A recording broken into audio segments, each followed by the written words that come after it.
We have a photo from the inside of the corner club, and I've been saying I can't wait to see surveillance from inside the corner club. I feel like it'll tell us a lot, so let me show you. Here's the photo. Just immediately looking at the photo, we see circled in yellow is Kaylee and Maddie talking to a fellow. Then we can see Jack S., we can see Adam here in the corner, and we can see the timestamp here is 1:32 a.m. In case anybody is wondering, do we know this is the corner club? Let's go ahead and look at this door. This is a photo from outside the corner club. Pretty similar door. If we go up to the door, you see this red chair that Adam is seen sitting on, this black chair, and this table. Here's the table, the red chair, the black chair, so we can assume this is the corner club. Now, as for the man that Kaylee and Maddie are talking to, I guess technically this is alleged because we can't confirm that they're talking to Jack D, but if the shoe fits, that looks like Jack D. There's the photo of Adam so everybody can see what Adam looks like. I have a couple of thoughts. The video is timestamped at 1:32 a.m. The girls were said to arrive home at 1:45 by police, that's what they said, so it doesn't really make sense. The corner club is 6 minutes from 1122 King Road, but the girls didn't go straight home. They left corner club, they went to the food truck. They got food. How would they really get there by 1:45? I do remember Kaylee's sister Olivia making a big deal about them arriving home at 1:56. She came out in an interview with News Nation and she said, I want to make sure that I clarify that the girls arrived home at 1:56. I feel like that's important to note. Another thing that strikes me as odd is there have been so many reports of Jack S. being kicked out of Corner Club. If he was inside of the Corner Club at 1:32 a.m., did he get kicked out in the next 10 minutes? I don't really know where that came from. And it's been so widely spread that Jack S. has these anger issues and that he was kicked out of Corner Club that night, which made him suspicious. But there he is. Lastly, Jack D being at the corner club, it's not surprising. You'd think they'd be hanging out, especially because Kaylee and Jack were said to be on the mend by Kaylee's family. So it's not surprising that they're hanging out, but a lot of people were concerned with the way that Maddie and Kaylee were speaking about what they told Adam. I told Adam everything, and people were like, she seems so stressed out. What if they were worried that Adam told Jack something, and what if Jack flew into a rage and he did this crime? But what, they wouldn't be worried if Adam was going to tell Jack because Adam and Jack were together. You know what I mean? I don't know. What are you guys thinking? What are your guys' thoughts? Let me know in the comments. I live in a college town, and I've worked with probably at least 10 Sigma Chi members. And, you know, the one thing that every single one of them I feel like has asked me is, if you were going to kill somebody, how would you get away with it? And I just wonder if maybe this is nothing more than some kid in a fraternity trying to prove himself. And that was it. So you said you worked with 5 or 6 Sigma Chi kids and they asked you if you can kill somebody, they can get away with it? Yeah. Did I hear that right? Yeah. Oh, and my God. I know that's a thing that just like maybe people say, trying to like have interesting conversation, but like just in my head, it's like it's always been these dudes that were in the fraternity. And so it makes me wonder if it's a thing that's in their like culture that they ask to see how smart you are and whatever, and what kind of answer you come up with, and someone took it too far. Oh, wow. What kind of dudes would ask you that? Well, that's crazy as shit, man. That's an outrageous statement, man. I mean, I'd write their names down. Yeah, man. You know, I like horror movies and all that kind of stuff, and I'll watch those kind of things. But like when someone like in person says some stuff like that, it's kind of like jarring. It's like, what? Why are you saying something Stop like the that? cap. Yeah, that's man. Who said that to you?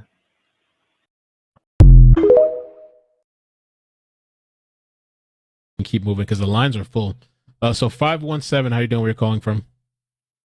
I gotta get the super chat. Ohio. Ohio. What's up, man? Welcome. Yeah, I just had just a question, kind of mainly for you. A couple of them. Do you ever consider the fact or think about while you're doing these live shows? Is the killer out there? Is he watching? You know, I really wouldn't be surprised. I mean, I feel like the killer's at the very least got to be watching the news and stuff. But also, like, I've covered stories in the past where, you know, many times family will be watching, and then there's times where, like, there's this guy, this witch doctor guy that allegedly killed Layla Cavett, and that guy's family, they were coming in under their names on YouTube. At first I thought it was trolling, but they were seriously pissed off, and they were coming in and like defending this killer that's locked up, defending him hard. So like, I really wouldn't be surprised if, like, who knows, if they're out there watching, taking notes, maybe even getting a high off of it, maybe even getting a kick out of it, maybe adrenaline that, like, they still haven't caught this person and everybody's going crazy. They were even chatting in the chat or on Reddit, putting in false stuff or whatever, probably cracking up. Mm-hmm. It's probably getting a high off this shit. Like, yeah, they're probably like, you're wrong. Yeah, you're right, but you're never gonna find out. Yeah, I really wouldn't be surprised, man. People, but if my other question for you was, if you could just imagine that he was watching right now, what's the one thing you would say to him? Just call in. No, I tell him, turn yourself in. I guess that's the right thing to do. Turn yourself in, man. But he's not going to do that. Like, it doesn't matter what I say. It's not like he's going to do it, you know, whoever it is. Are you the killer? No. That would, that's a pretty gruesome crime there, but. Yeah. I really would not doubt one bit that the, whoever it is out there watching and keeping tabs. And I have thought about that before. Like, yo, what if they're in the stream or they're watching and stuff? I'm not sure if my name came up on your caller ID, but I go by a vulgar name in their chat room, SB. Might be able to figure. I'll chat when I get back on. All right, SB. What? First name starts with an S, last name B. Okay, gotcha. But it's vulgar, so I don't want to say it in the chat room. All right, man. Well, thank you for calling, man. Appreciate it. You have a good night. You too. Thank you for your time. Thanks. All right, bye. Your national correspondent Bryan Enton live for us in Pennsylvania, where the suspect is being held. Bryan, you're hearing there is an odd potential connection between Idaho murder suspect Bryan Kohberger and the BTK killer. You spoke exclusively with BTK's daughter today. What is she saying? I did, and this is just a chilling connection, and we're going to get to that in just a second. First, though, I want to update you on something that we just discovered through the public defender here in Monroe County, Pennsylvania.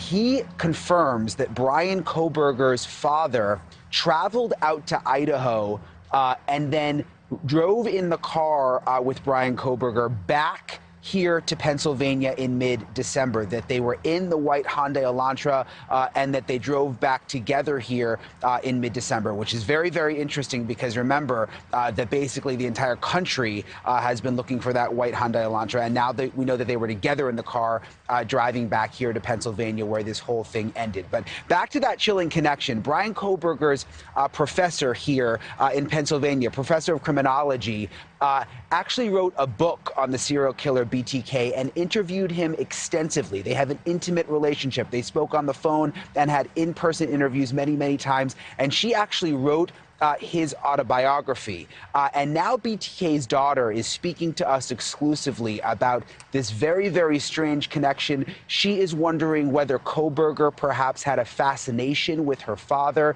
She's also talking about what families go through in situations like this when someone in the family is arrested for a brutal killing, like what happened with BTK or Kohberger.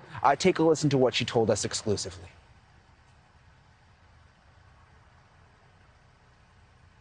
One of the most disturbing aspects of Bryan Kohberger's past is what he was studying, criminology, and who he was studying under at DeSales University in Pennsylvania. Dr. Catherine Ramsland, a serial killer expert who had a close relationship with serial killer BTK, even writing his autobiography. What did you first think when you heard that Dr. Ramsland was teaching Bryan Kohberger? Personally, my first reaction was just like my stomach churned, and I literally physically got ill, knowing that there was now a connection back to Ramsland, and she connects to my father. It was just a lot. Carrie Rawson is serial killer Dennis Rader, aka BTK's daughter. BTK stands for Bind, Torture, Kill, and Rader is responsible for killing 10 people. Do you think he may have had any sort of communication with your father? Kohberger could definitely have had communication with my father. Well, obviously we know he studied my father in criminology classes. He probably studied him heavier since he had Ramsland as a professor. But we need to find out if there's a deeper connection. It concerns me. A deeper connection, like if Kohberger was corresponding with BTK in prison. He would have had access because of his professor, Dr. Ramsland, who's appeared in more than 200 crime documentaries and was even on News Nation in October discussing the Delphi case. Help explain to me the mindset of a killer living in a community where they have carried out, allegedly, this heinous act.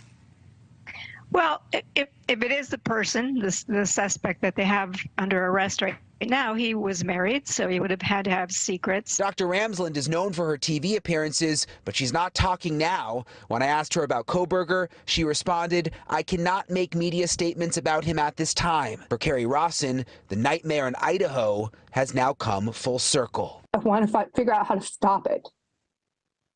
Like, it's hard to be the kid of this guy and live with this, and then see somebody else go do this and wonder, did your dad influence him? Did your dad talk to him? Like, was he studying my father outside of academics? Am I ever going to get answers to that?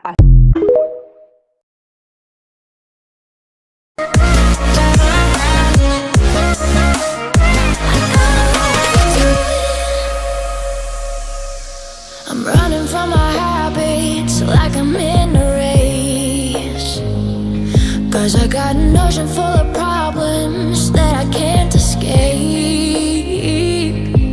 And I've always been good at pretending everything's okay, but I was hoping you would come and help me before I fade away.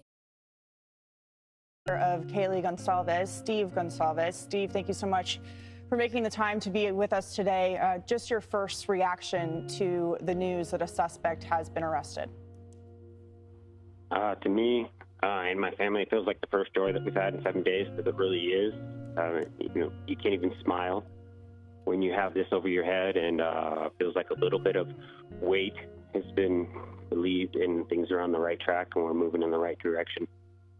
Was there anything in the press conference that the police just gave this afternoon that was not said to you as a parent in the situation? Did they leave something out that you wish the public knew about?